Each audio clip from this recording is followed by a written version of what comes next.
Hey everybody, my name is Virginia DeBerry and I am 66 years old and I am here to hopefully share with you some of the lessons I have learned about aging. I'm calling this project Cute Still Counts, a reminder that it not only still counts, it will always count.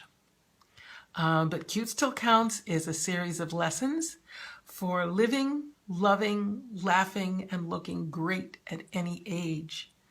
Don't let them fool you one more day. You don't have to be young. You don't have to be thin or rich or beautiful to live a life you love and love the life you live.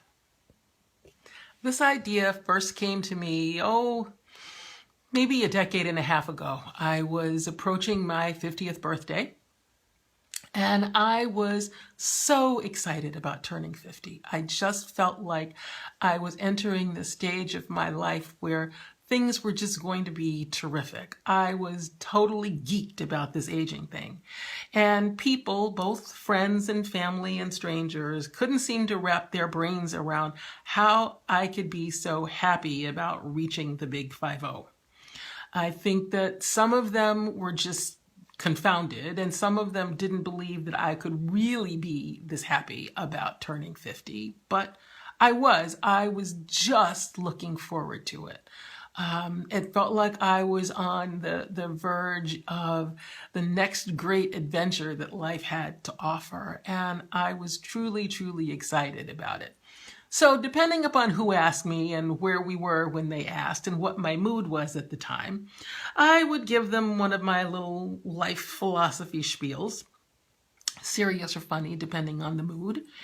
And they would always say, "You should write a book about that." Well, writing a book was something that I knew a little bit about. I'd co-authored 7 novels that had been published, wrote them with my best friend and writing partner, Donna Grant. And after, a couple of dozen people kept saying to me, "You should think about turning this into a book," this advice, I started to think that maybe they might have something there.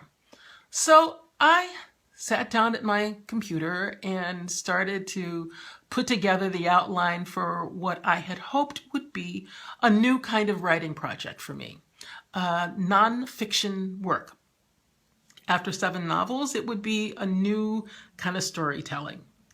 And I thought about the way I had approached aging. I thought about the way that people in my family, people that I knew, people who had aged well in a way that I could admire, had approached getting older.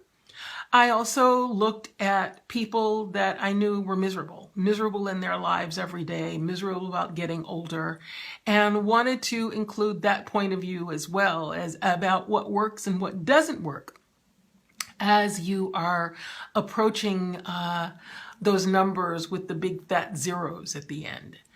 And I started writing things down, and before I knew it, they were turning into lessons, like the lesson plans that I used to write back when I was a school teacher, which was in one of my previous incarnations. I've had a few, but we'll get to those later on.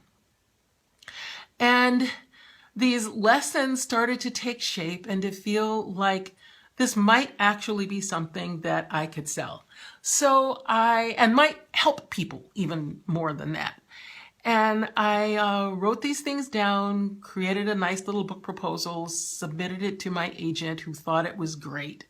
And she sent it out into the publishing world and it was met with a resounding, "She has no platform. She is not marketable as a nonfiction writer because A, she's not a psychologist, she's not a sociologist, she's not a TV show host, she doesn't have a radio program, she doesn't have a magazine column, she doesn't have any of these platforms that would make her marketable.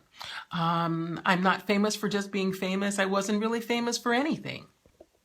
So these editors, most of whom were so far from 50 they couldn't see it with a telescope, decided that they just couldn't wrap their brains around me writing a book on aging. It didn't seem to matter that I was living it, that I was living my philosophy, and that if they listened and looked at me, they could see that it was working. Didn't work for them. So I put it aside and went on to other things. Don and I wrote 2 or 3 more novels after that.